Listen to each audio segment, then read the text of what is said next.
From the Roland Financial Studios in the historic Boston store, your news talk leader.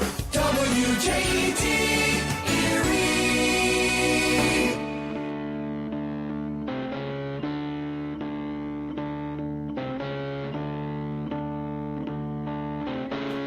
If I could just hold back the water, or maybe stop the hands of time. And welcome to week number 9 of Working Hands Radio. I'm Phil Kerner, and I'll be your host for the next hour. Big hello to everybody listening here in Erie, Pennsylvania. Big hello to everybody listening on our Facebook stream around the United States and around the globe. Well, you're welcome to here tonight, and make sure if you're listening online, you check in. We'd love to know your name and where you're from. That's always awesome. And of course, this is a call-in program, and if you can see me right now, you can see the call-in number. It's 814-451-1400. So once again, we're down here broadcasting from the historic Boston store here in Erie, Pennsylvania, and it's really a pleasure to somehow end up at this point in my career down in this beautiful building that used to be pretty much the center of everything in downtown Erie. And it's always a thrill for me to end up back in this building. There's something really cool about it. You know, last week we got a little rushed. We had a lot of people here in the studio. So tonight, once again, the Queen, my wife Heidi, is going to handle the social media and help me out a little bit here to keep people going inside the studio. But I want to take a minute just to say this is fun to have you back on the program. I thought you were going to say, hello, darling. Hello? Well, you know, it's funny because many years ago, not that many years ago, but Heidi and I used to run our own radio program in another studio in this complex.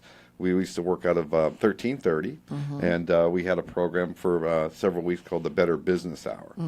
And you know, it is fun to be back on the radio with you again. That was a lot of fun when we did it. Of course, this time it's been a little bit more my program. Yes, very much your program. But I'm slowly roping you in. Yes, I like that. I get a little bit more. I get a little bit more airtime. Week number 9, we've got her back here. So I want people to talk to me on social media. So. That's what we said. If you're catching the program on Facebook on the stream, but just check in. Let us know where you're from and your name and where you're from. That would be awesome. So again, back to the radio station. You know, I've said this. If you've never heard the program before, I've said this almost every week. You know, we live in an age now with I have enough equipment at home between the computers, the cameras, the microphones to do a podcast every week out of the house. But it's just not the same, and for 2 reasons.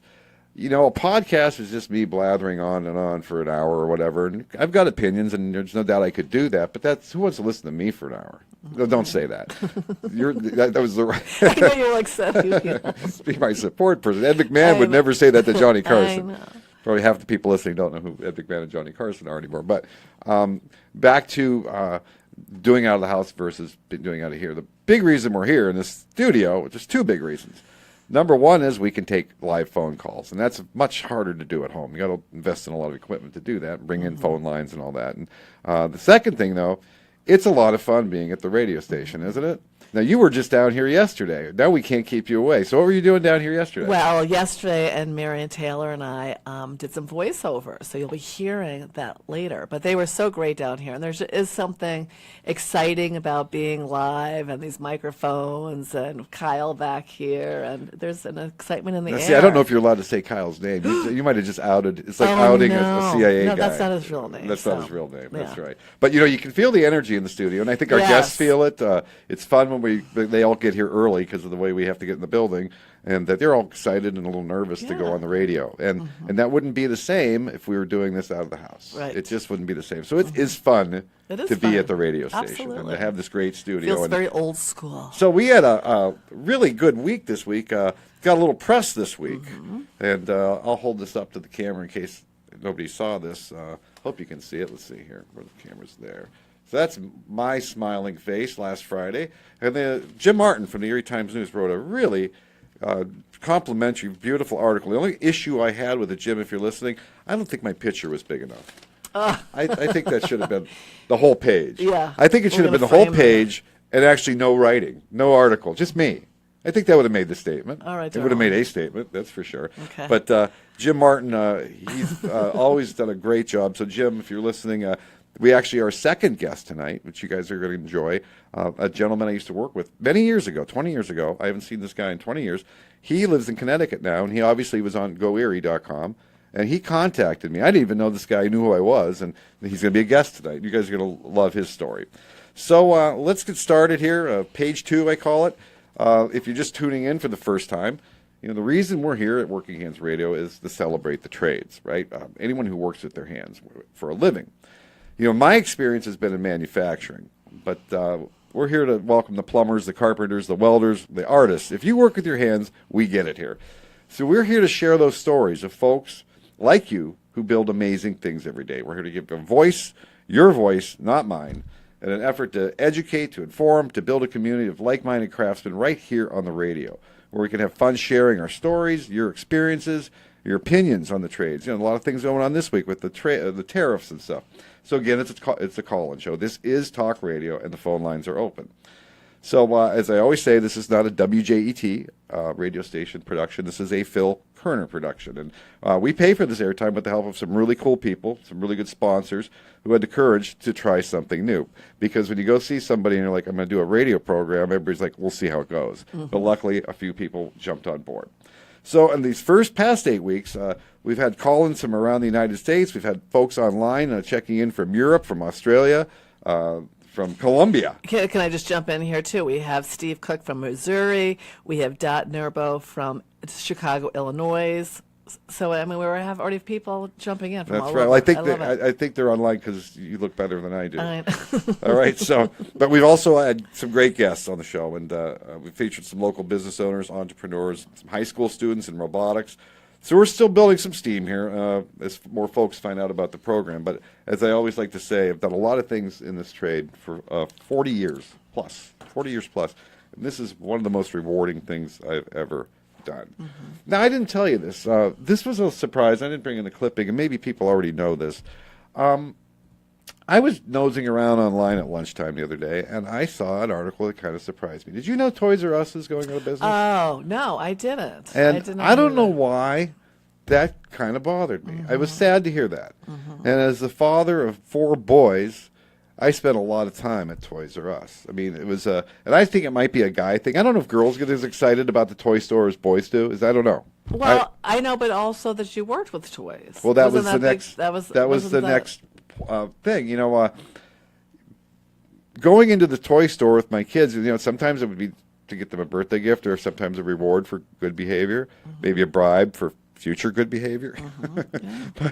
but I was heavily involved in the toy business. And it was a great source of pride for me to walk into Toys R Us and see some, and I'll use the name, Little Tykes. I built a lot of toys for Little Tykes. And it was pretty cool because my kids would be in the shop coming over to say hi to Dad or maybe sweeping the floors, and they'd see these injection molds being built. Mm-hmm. And I'd say, remember that mold you saw on the shelf, in the shop a couple months ago? There's the parts. Mm-hmm. And boy, talk about an education that they got. So, and again, it's interesting. Again, I always say the Boston store, it's funny. 50 years later, I still remember the toy store that was here. Mm-hmm. I think it was on the 6th floor, and it was like the whole 6th floor. If you're from Erie and you know exactly what floor it is, you could call and tell me. But it was beautiful. It was amazing. So I think of the countless hours I spent in my sandbox as a kid with my mm-hmm. Matchbox cars, my G.I. Joes. And there's a lot of reasons they're giving for Toys R Us closing, but I think the one main reason is kids aren't playing with toys as much. They want your phone. I'll buy you some new toys. Please, I guess. Was that sad? I'm getting excited. We're getting all this social media here. So great to see this. Been in the trade for 20 years, says Tim. I'm not going to be able to say the last names. We've got Miami, Florida. We wish we were in Miami right now. We built toys. John Massing. We built toys. That's right. We have, this is great. Oh, the Toy Man. The Toy Man.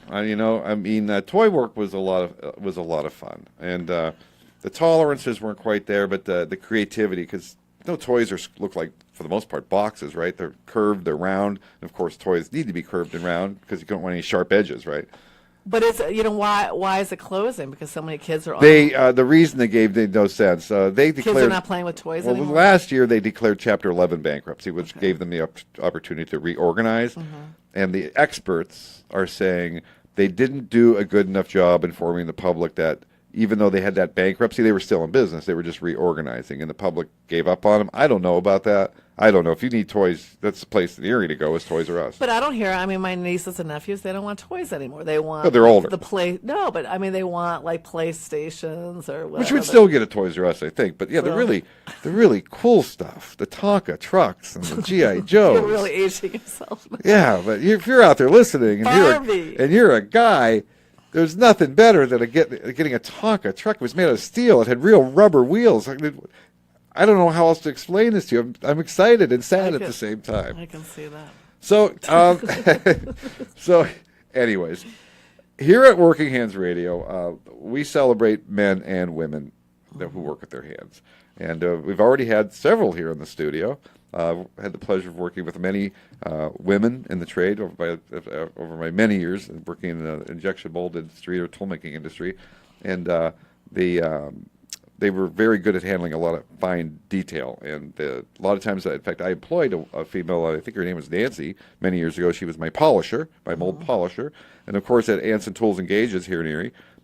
We built huge giant molds there for radiator stuff for Harrison Radiator, and 2 women polished all those molds, and they were very good, and they were always hardworking. So it's always fun to bring somebody into the studio that kind of maybe breaks the stereotypical, thing where that's kind of a guy's job, isn't it? And our next guest and our first guest is going to be here just a minute. She does some work with the local, I wouldn't say construction, but we're going to talk to her in a minute. So let's take a quick commercial break. We'll have our first guest here in 2 minutes sharp. Captain Brad White here, founder of New England Burials at Sea. Because of our well-respected brand reputation, we are so proud that we've grown from coast to coast as people from all over ask for us by name to use our services. You too will be impressed at our attention to detail. Many families say, I didn't know you could do this, where, or how to honor our parents' final sea burial wishes. From ash gatherings to full-body burials, we work with all cultures and creeds and can accommodate families up to 6 or larger groups to 400. Our sea burial tributes are respectful, memorable, and affordable, with prices starting at just under $495. Check out our informative website, newenglandburialsatsea.com, and be sure to ask for our free informational DVD. We'd be honored to be of service to you and your family, for now or in the future. So contact us today. Visit newenglandburialsatsea.com or call 877-897-7700. Again, 877-897-7700. newenglandburialsatsea.com. Hi folks, this is Phil Kerner for Working Hands Radio. Let's face it, the last 10 years or so has been one tough ride for American manufacturing. Well, this sponsor of Working Hands Radio has managed to not only get through the last 10 years, but just celebrated their 50th year in business in 2017. Folks, I've been doing this for a long time, and I have to tell you, I've never seen a shop that jumps through more hoops to keep their customers satisfied than Industrial Sales and Manufacturing right here in Erie, Pennsylvania. With over $30 million in equipment on the shop floor, no job is too simple, no job is too complex for ISM. CNC milling and turning, robotic welding, laser cutting, plasma burning, assembly, and powder coating are all done under one roof, which gives ISM a big edge over many companies that might have to subcontract many of those operations out and lose control of the process. Industrial Sales and Manufacturing deals with some of the most demanding customers in the world and strives for continuous improvement on a daily basis. Built in Erie, found around the world. Give them a shot. ISMErie.com.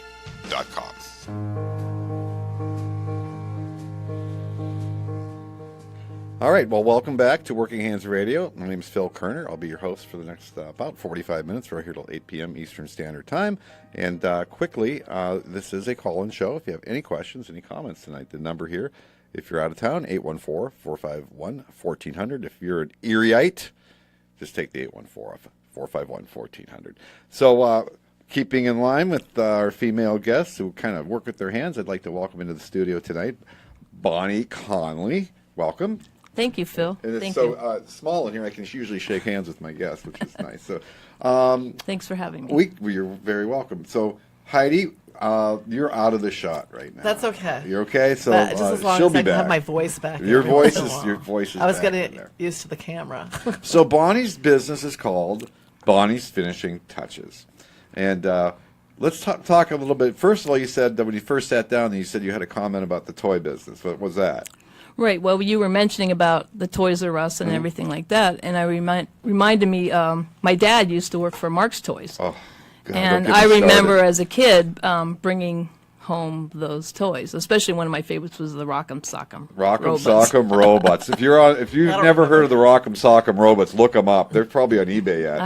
I don't know. Somebody must have bought them out, and at one time they made a remake of them. Well, So- quickly, again, I'm a bit of a historian there. And if you're out there tonight and you were in Erie, PA, and you know more about me, about Mark's Toys, because you worked there, my family, my uncle's tool and die shop built a lot of the toys for the molds. I still have my Mark's train set from 1965. I used to have a lot more, but they built the race cars, their slot cars. But the beautiful thing about Mark's Toys, from somebody I know that worked there, they did almost everything in house. If they needed springs built, they bought a machine that built springs. They didn't sub anything out. So it was a real toy factory. It was like something you'd see, almost in a Christmas store or something. They really built toys, like Santa's Workshop, and they had a couple plants in Erie. And boy, you talk about back to the glory days in Erie manufacturing. I would put Mark's Toys, and that's MARX, Mark's Toys. Look them up. Their stuff's still quite valuable, I think, on eBay. The Mark's stuff is still around. So you kind of grew up in a manufacturing family. We discussed a little pre-interview that your dad's Dan at Seaway. Yes. And I don't know if it's okay to say his last name or not. Is he okay with that? I guess so. Dan Brown, right? Yes. All right. And I've remembered Rick York is the gentleman's name on Seaway Manufacturing here in town. And so you kind of grew up. You have brothers and sisters? One brother. One brother, and you kind of were bent towards working with your hands a little bit. You saw your dad doing it, or how'd that Yeah, all I work think out? I kind of inherited some of the mechanical abilities from my father. My Okay. brother got more of the computer skills. All right. So you started a business again, Bonnie's Finishing Touches. So why don't you tell us a little bit about what you do? We talked the other night, but I learned a lot. But what's a typical day for you? A typical day for me, like what I'm doing right now, is lately it's been kitchen cabinets. I've had Okay. a lot of people ask me. I don't know. Things seem to go in spurts. That's how business is. And like a typical day will be going in, and there's a lot of challenges because things don't always turn out the way you'd like them to, or things aren't always as easy as commercials make them look. Well, the one thing I want to make clear, that's what I'm glad I talked to you before we talked tonight, is that when you talk about kitchen cabinets, you don't build kitchen cabinets, you refinish them. Correct. So Well, I paint them a lot of paint, times. stain, you work with all that stuff. Right. So if somebody's got an old set of oak cabinets that they're just tired, but they really don't want to replace them, you're right. As I told you the other night, I used to have a wooden boat. 2 happiest days of my life was the day I bought it and the day I sold it. But but I learned a lot about finish with the wood, with the paints and the varnishes. Right. So, and I do laugh that they make it.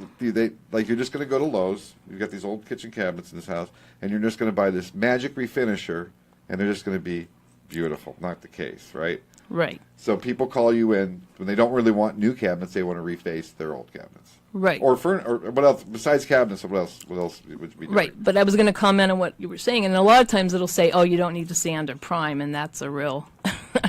I always chuckle at that because so many times I've been called back where other people have either tried to do it themselves or hired somebody else that didn't do that, and so it'll peel or whatever. So back to sanding and priming. It's all about the prep work. It's all about the 75 to 80% prep work. Now, so you're basically telling our listening audience, you're telling them that don't believe it. You need to sand and prime before you refinish. Yes, No matter always what. do No that. matter what the no can- matter what the can says. Okay. Well, that's good advice because I know I think I've skimped on that a few times. I see a few spots in my house where I think some people may have painted over some oil-based paint with latex, and we're peeling.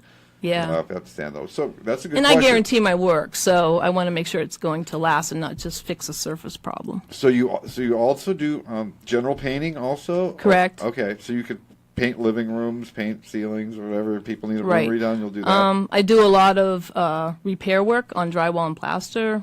You know, people have had water damage or whatever, and I specialize in repairing the texture. So if the texture's damaged, I can match that up and make it look like it never happened. Now, how did you learn all this? Well, that's a good question. A lot of it over the years, I would do a lot for myself and for other people and a lot of volunteer work. And as I got older, I decided that I didn't want to be in the food industry anymore and wanted to start using some of my talents and gifts that I had. And I just decided that this was something that I think I would like to do. But I think a lot of it I just learned and taught myself. A lot of on-the-job training. I had worked for other contractors previously, a couple different companies around the area, and had kind of learned on the job. And I remember one time I was working, and the excuse me, getting dry throat. It's Here, okay. drink some water. You can have some water. It's You can- okay. It's okay. We're You can. we're informal We call here. it doing the Rubio. Go ahead and do the Rubio. Here, I'll do the Rubio too, so you Okay. feel. You We'll won't all feel. drink together. Yes, Too bad Cheers. it's not wine. That's later.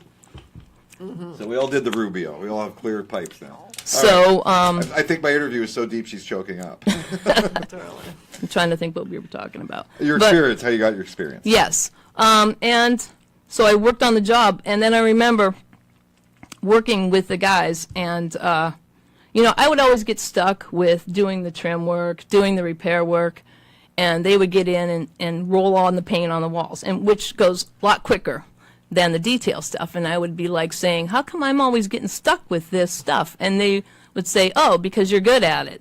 And so I don't know if they were just trying to appease me and make me feel better, or if they were actually complimenting Well, me. obviously you started your own business, so. So, and then eventually people would say to me, especially like my husband and stuff, or other people would say, you know, why don't you start your own business?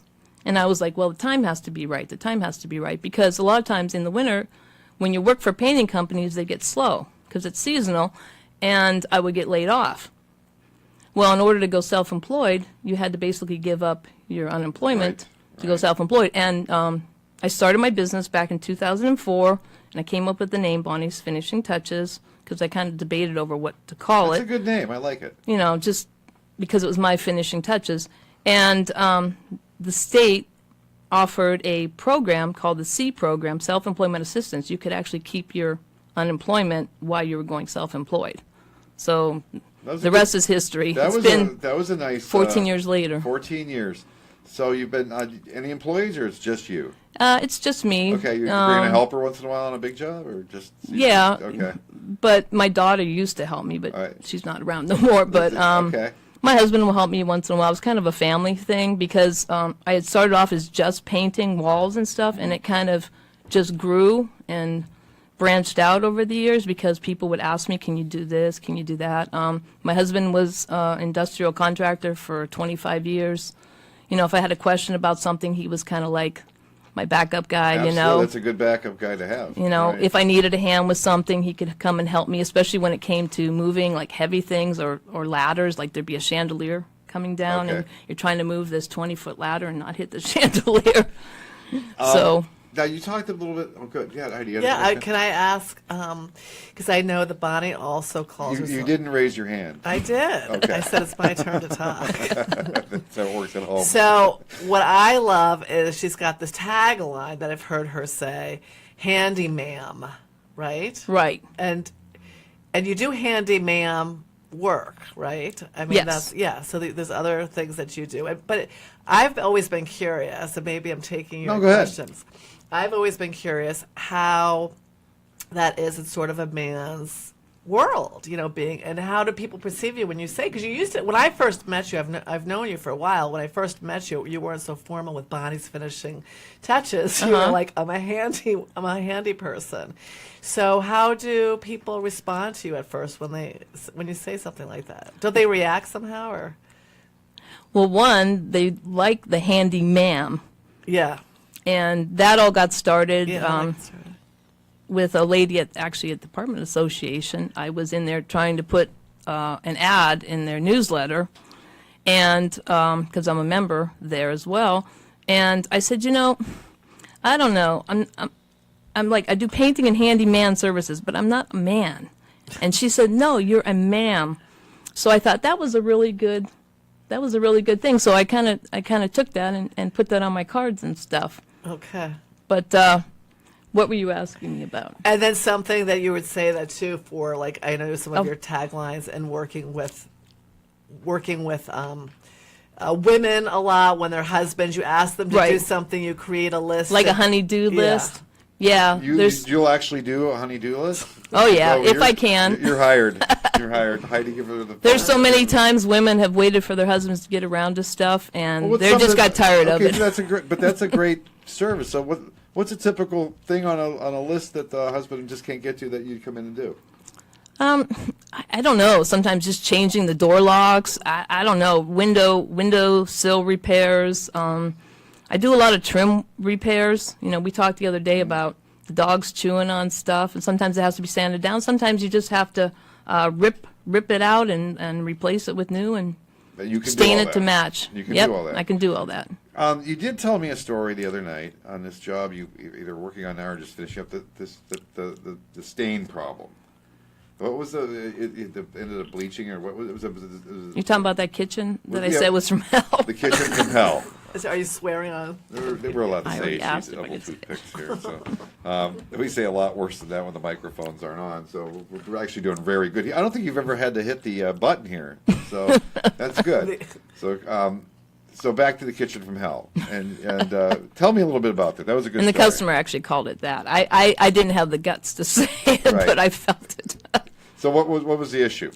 Well, the issue was it was one of those things that just nothing was going right, and they were really dark kitchen cabinets. And he had asked me several years prior if I wanted to strip them for him. And I said, no, I don't want to do it, because I knew how much work was going to go into it. And a couple years later, he asked me again. And I said, well, okay, it was a friend. So they were like a dark, I don't know, walnut, cherry, burgundy, just really dark cabinets. And so I started to proceed to remove the stain, and it was just so much stain that even the stuff I was using to try to move it wasn't working. And so eventually I ended up taking it to a place and having them dipped. And even then, they still had some of it in the grain. So I ended up eventually pad sanding it all down, pad sanding the frame and everything, getting it down to the bare wood, which was birch. And it was beautiful. I mean, it was white, it looked beautiful. And then I started to go put a clear polyurethane on it, and using water-based, not the oil-based, because the oil-based will yellow it over time. And as soon as I put that on, the yellowness came out again. And I was like, oh my gosh, what am I going to do? And so then it was like, okay, I'm going to go get some white stain and then just basically whitewash it, put it on, wiped it right off. So that kept it that nice color. And so then when that was all done, then he had gotten some new handles, and the new handles did not cover where the old handles were. So you had those marks. And so I had those impressions actually in the wood. So I was like, oh my goodness, what am I going to do? So I did some research, and a lot of times when this happens, I come up with ideas that maybe are unconventional or just try to think what I can do with that. And then I thought, well, I had read on steaming wood and actually lifting the wood up. So I thought, well, let's see if this tries. So I got out my iron, I got out my towel, some wax paper, put it down, and basically kept steaming up the wood and sanding it and steaming it and sanding it until eventually I got that impression out. And that story is the exact reason I don't own a wooden boat anymore. That's what it's I mean, like. it's so detailed. It's amazing. So quickly, you've got a list of services somewhere so people can see everything you do. A website. What's a good way for people to learn a little bit more about you and get a hold of you? Yes, bonniesfinishingtouches.com is one of my websites. It also has a link to my other website, besthandymanerie.com. Okay. And that's the best, and there should be a phone number on there for them to call me. I think that's how I And found then it. there's my Facebook page, Bonnie's Finishing Touches. Excellent. Well, I appreciate you being in the studio tonight. I appreciate the fact you weren't too nervous about it.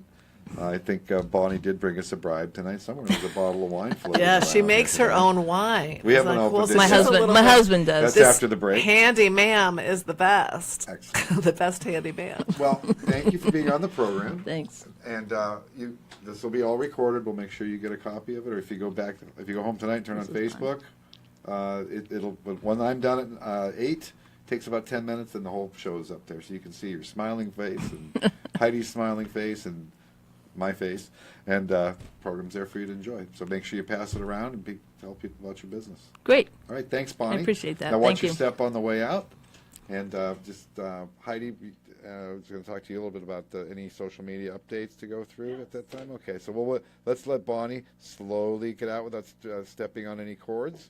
Then we'll slide Heidi back over. Thank you, Bonnie. And again, if you're watching this online, this is, I always say, this is when you get to see how the sausage is made. We have to move things around the studio. Here, why don't you make sure Bonnie gets this? Oh, yeah. Yes. Utterly smooth cream for those hands, for those handy. My husband uses this all. Good. I know, it's great stuff. It's one of our sponsors, so Utterly Smooth hand cream. So that was fun. It's always fun to hear those stories, and again, is. it's interesting. So it's painstaking work. She's not just painting; she can do that, but that refinishing work takes a lot of patience. And if you don't want to rip out your cabinets, you want somebody to come over and take care of them. Again, let's just make sure we get that right. Bonnie's Finishing Touches. All right, so what's going on? Well, a couple of things. So I have Stephen Williams has a couple of different comments that I just want to share. So one, he says, I build guns. Awesome being a machinist. Get to see things from start to finish. Awesome rockin' sock'em robots. Is that what you guys were talking Yep. about? And I loved Tonka truck. So he's See? piped right in. Now to switch gears, I do have somebody, Pina. She says, nice show. Do you think, here's the question, so in a different direction, Okay. and you can decide if you want to answer this now or after commercial.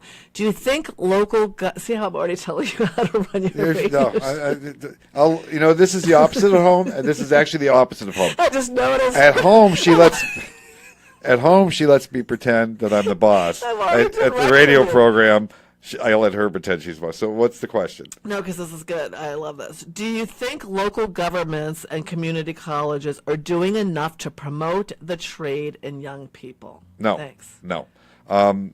Absolutely not. And there's a lot of reasons for that. And,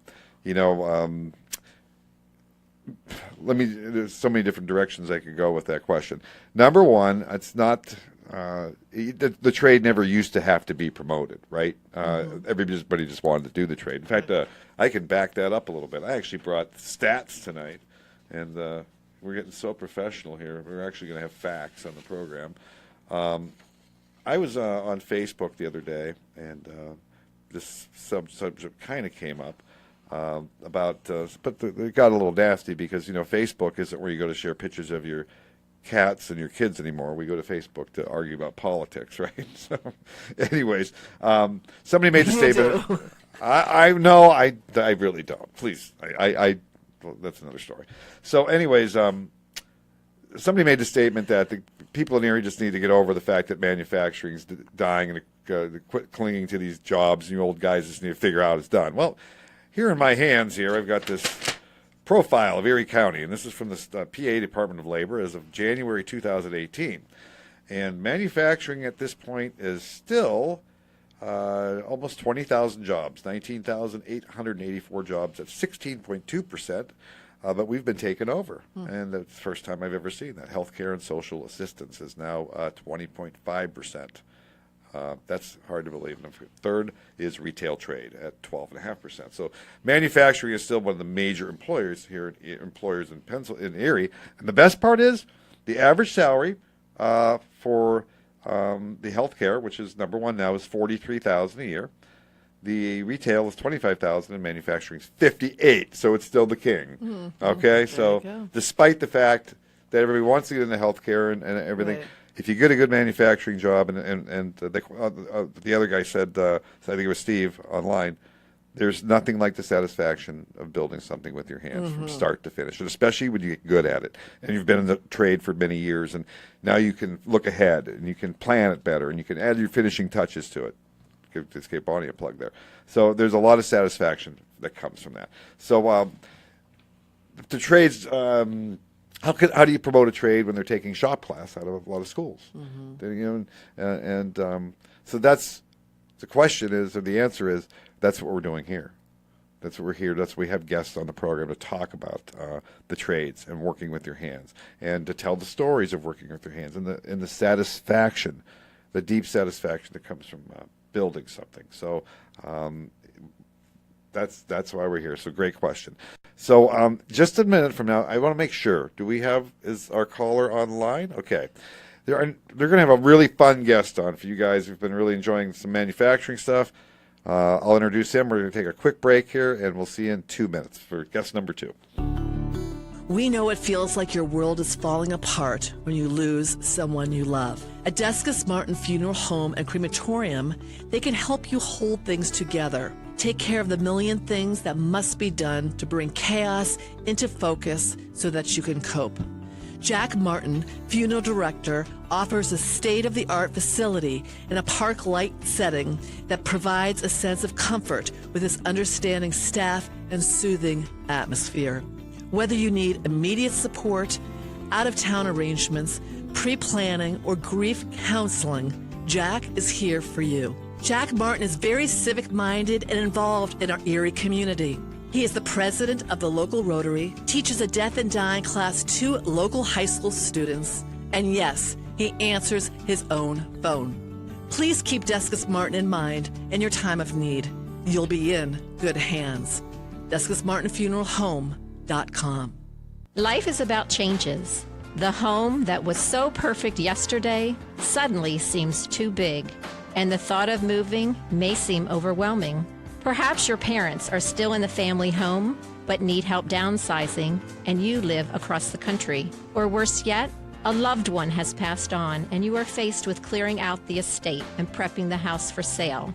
Simple Solutions for Living, a locally owned and operated business in Erie, Pennsylvania, is here to help make the transition to a different living situation. We handle it all, from beginning to end, with hands-on help. So all you have to do is walk in the door of your new home and enjoy. Contact Senior Move Manager Marion Taylor at Simple Solutions for Living to schedule a WOW consultation to work on whatever it takes to get the job done. Call 814-449-5309 or visit simplesolutionsforliving.com.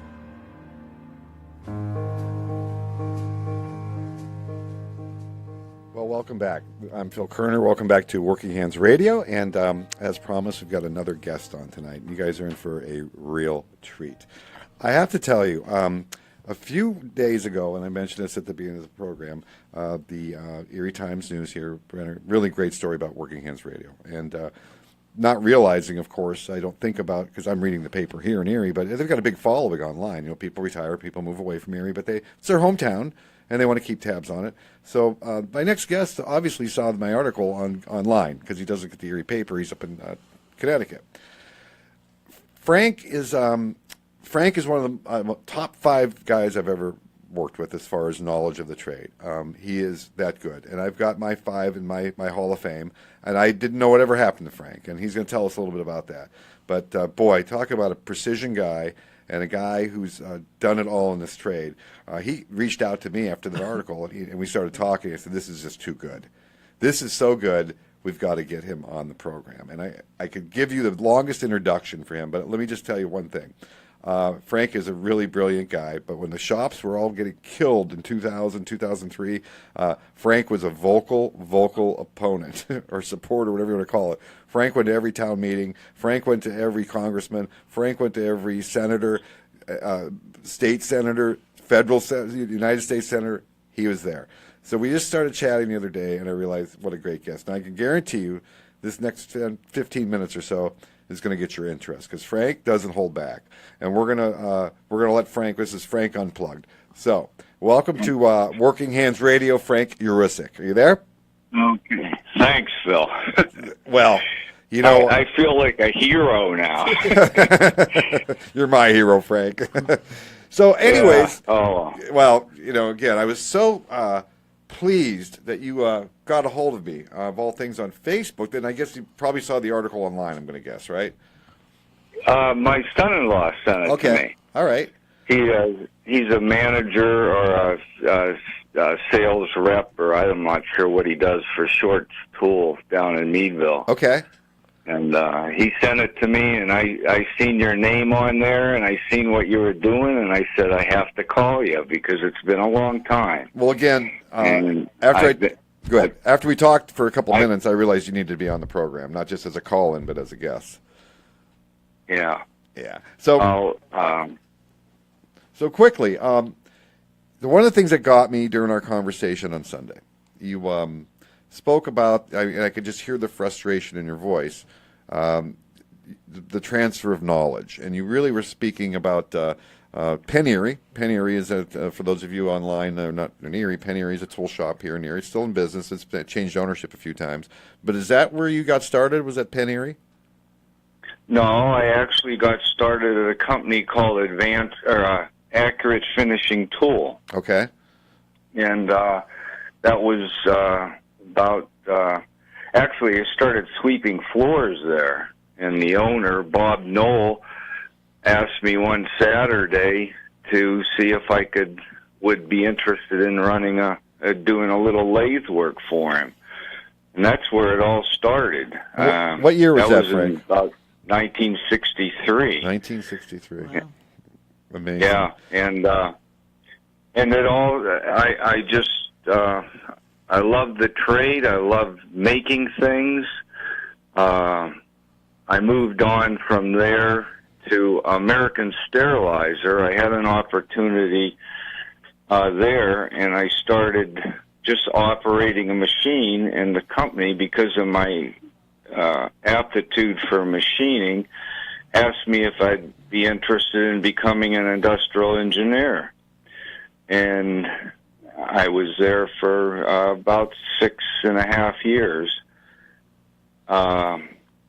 Programmed a number of machines, designed tooling, designed fixtures. I was one of their top cost cutters as far as re-engineering jobs, reprogramming, introducing new tooling. And I didn't have a college degree, and I was up against college people, and there was not even any competition. This is why you're I on had the letters. This is why you're on the from program, Frank. The president and vice president of the company, Alex Webb, and I'm not sure who the other guy was, about how much money I saved the company. And then I had some marital problems and went back into the tool trade, and that's when I went to work for Penn Erie Schober. It was a Swiss-owned company, and worked with some very good tool makers.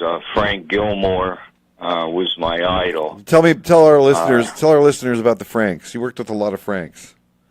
Yeah, Black Frank, Tall Frank. I was young Frank, White Frank, and there was only about 14 guys there. And 6 of you guys were named half Frank. The shop was Frank's. Well, what was funny, though, what I really enjoyed about that first part of the story, and for the folks listening, that ties into that comment that somebody put on Facebook about moving on and promoting the trades. Back in the day, if you were pretty good, and you were a good worker and you were smart, you could get promoted and you could really do well in this trade. You didn't always just stay. Yeah. And now it's it doesn't matter how smart you are. To me, it seems like unless you've got the college degree, you're not moving up in manufacturing. Would you kind of agree with that from what you've seen? No. Yes and no. Okay. But going back to something the other callers, or where you were talking about in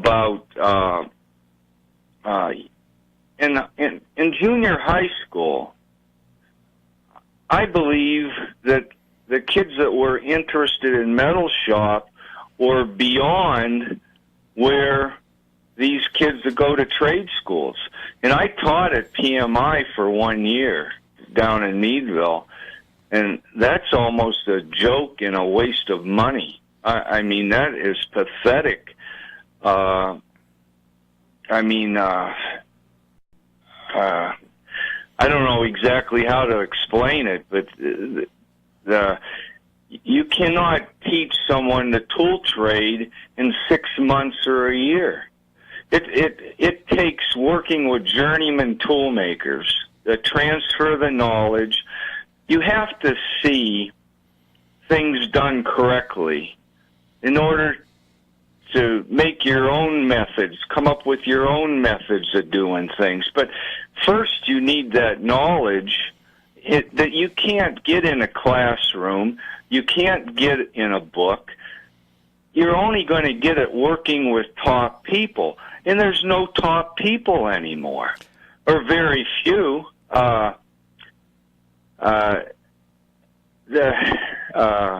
Just where I work now, I'm 71 years old and I'm still working, and I'll probably work until I'm 80. I don't know. I like what I do. I like programming, but the people that are there pushing the buttons don't know what buttons to push. And I don't mean at the machine tool. I mean in engineering, design. Solid models are the thing now, right? But if you don't know surface machining, you can't do real complicated CNC work. You can't do multi-axis simultaneous machining on 5-axis and higher axis machines. Unless somebody's teaching you, right? That's your point. Right. Unless I came up, because I started programming in the early 70s, when you did it all by math, even 3-axis work, radiator tank molds. I did all with math, totally with math, and you know how complicated they are. Right, and that's you have to do reprogram the part after it's warped to straighten it out. So you're actually back in those days, you had to build 2 molds, or 1 mold was like a prototype just to find out how much the part was going to warp, and then you build another tool to straighten it out. Right. And I that was that. all done with math. I mean, no surface models. Right. I know, that's why I said, but I introduced you. You were always so ahead of the curve with this programming stuff. Now, I did want to touch on, as we're kind of winding down here, I got you on a little later than I thought, but we were talking a lot the other day about, and I almost chose to forget that period of time, but when we all started to see that the trade was getting hurt. And I'm going to say it was really starting to get bad about, 2000, 2001? We started noticing things were going south pretty quickly. Is that about right? No, I think as soon as they passed free trade with China, the World Trade Organization, right? The trade went to heck in less than months. Right. I mean, I had a guy that came into my office. I was one of the latter ones to go out because I had quite a bit of money reserved, but I was trying to save my guys, and $1 million doesn't last long when you have not in the tool and die 12 trade. guys on payroll.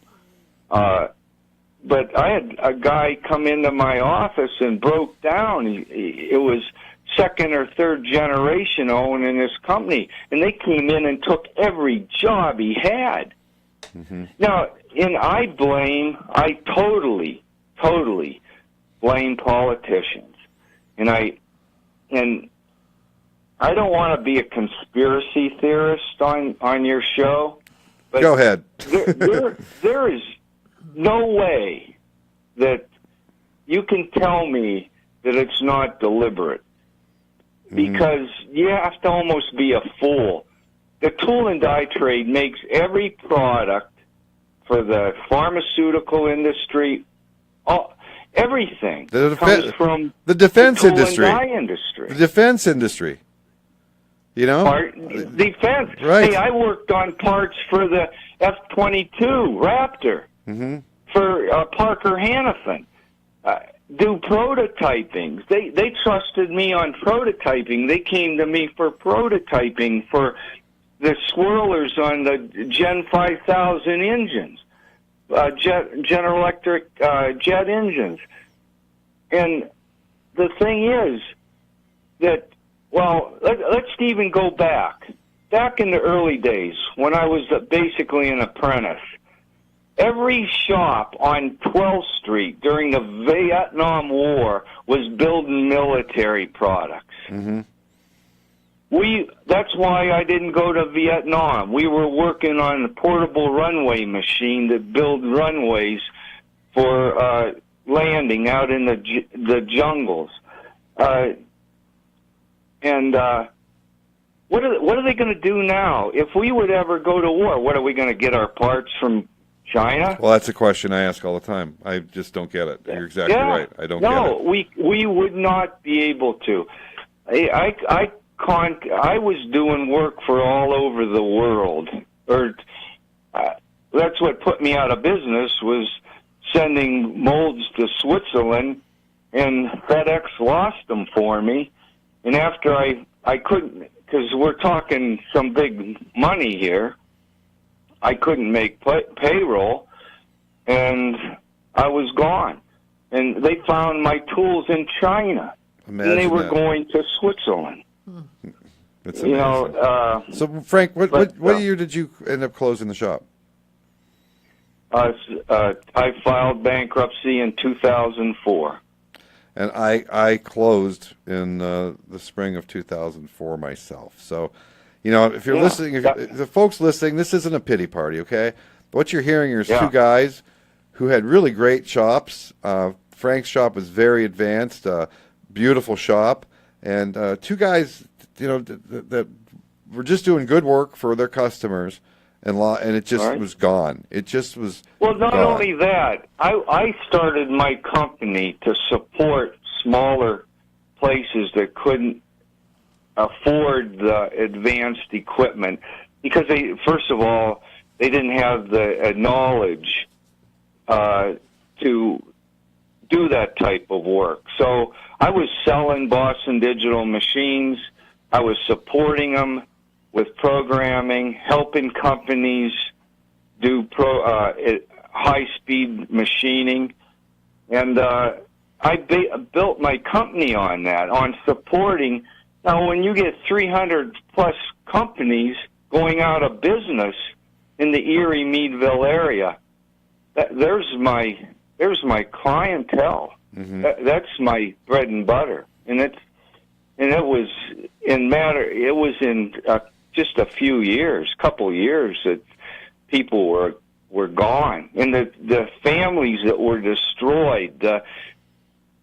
It's heartbreaking, because these were hard-working people, and it's not right. It wasn't right. I blame the politicians. I had politicians tell me when I went to ask for help, I had them telling me that the reason our work's going overseas is because we make too much money. I heard the same thing. I said, you know, who pays taxes? You know, and then I had another politician say, I asked her, what are you going to do when the tax base disappears? She said to me, well, that'll never happen.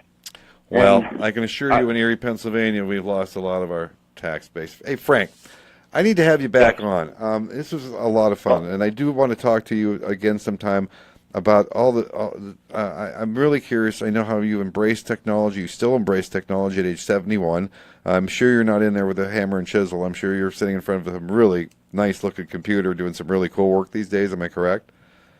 Oh yeah. Oh yeah. So what if your company will let you, make sure you take a few pictures of some of the electrodes or something you're making, as long as it's not proprietary, because most people can't tell what something's for. But show us a little bit about what you're doing. I know the guys online would love to see some of your work, and I'm guaranteeing you people that are listening, if you love tool and die making and mold making, this is the guy, Frank Urisic. So Frank, I'm glad you didn't get snowed in too bad in Connecticut today. And 20 inches. that's nothing compared to what we get. Nothing. It's a flurry. I love Erie, though. I know, and I can't wait. We'll recap this show. I'll give you a call in a day or so, but let's get some pictures together. Let's get you on the program a little bit more and some of the stuff I do on the Tool and Die Guy, okay? Okay. All right. Thank you very much. Hey, Frank, Bill. thank you. Hey, it was a pleasure. Have a good night. Thank you. All right. You too. All right. Bye-bye. All right. I don't even know. We are just about done. I just do want to say done. that you do have Doug Perfetti on here that is talking about your videos that he likes and has been enjoying them. www.thetoolanddieguy.com. So Phil has over 300 videos, so he's posting it on here. Oh, that's awful. And you nice. do have some great more comments from Steve Cook about the training of the Oak Ridge Y12 facility, the mid to the late 90s when they found out the Chinese were carrying out top secret files on laptops. So he has a couple comments there that I know that people can read later when they watch the show. Yes.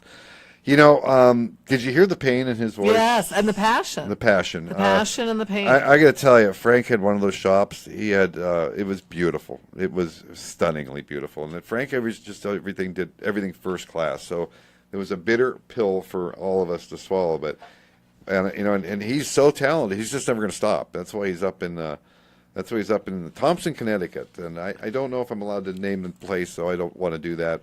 But I'm sure he'll let me do that later as I get a little permission. So quickly, I do want to thank a few people here. I'm sorry we had to run a few commercials tonight.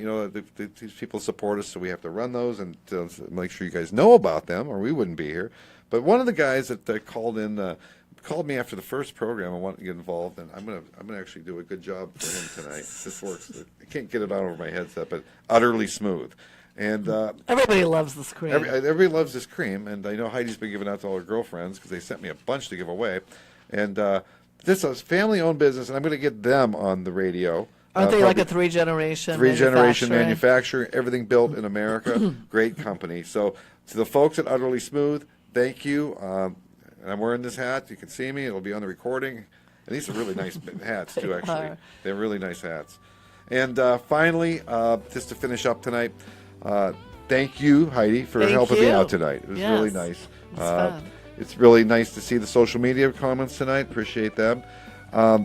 Really nice to have Bonnie on the program, especially her coming in to the studio. And again, thanks to Frank for checking in with us from Thompson, Connecticut tonight. As I said at the beginning, we're here to tell your stories. Mm-hmm. So to learn a little bit more about Working Hands Radio, please visit workinghandsradio.com. We've got access to all the previous programs up there. You can listen to them. You can watch them. You can do either one. You can download them. But again, we produce this program ourselves for the love of working with your hands. So, I always say, building stuff with your hands is cool. So as Heidi mentioned earlier, I also am known online as the Tool and Die Guy, and over at thetoolanddieguy.com, we've got about 330 lessons on machining and setups. I'm a big guy on setups, as Frank was saying. Unless an expert shows you how to do it, why guess? That's my transfer of knowledge. That's why I started that site. Mm-hmm. So one of the things I always like to end with is I always have some sort of quote, and this quote I've had on my website for all 7 years. It's on the front page. A man who works with his hands is a laborer. A man who works with his hands and his brain is a craftsman. But a man who works with his hands, his brain, and his heart is an artist. So we'll be right back here next week. That'll be week number 10 next week, I believe. And same time, 7 p.m. Eastern. Be right here on WJET, 1400 AM in Erie. Facebook or live at the Tool and Die Guy. So until then, keep the faith. I'm Phil Kerner for for Working Hands Radio. Thanks for being with us tonight.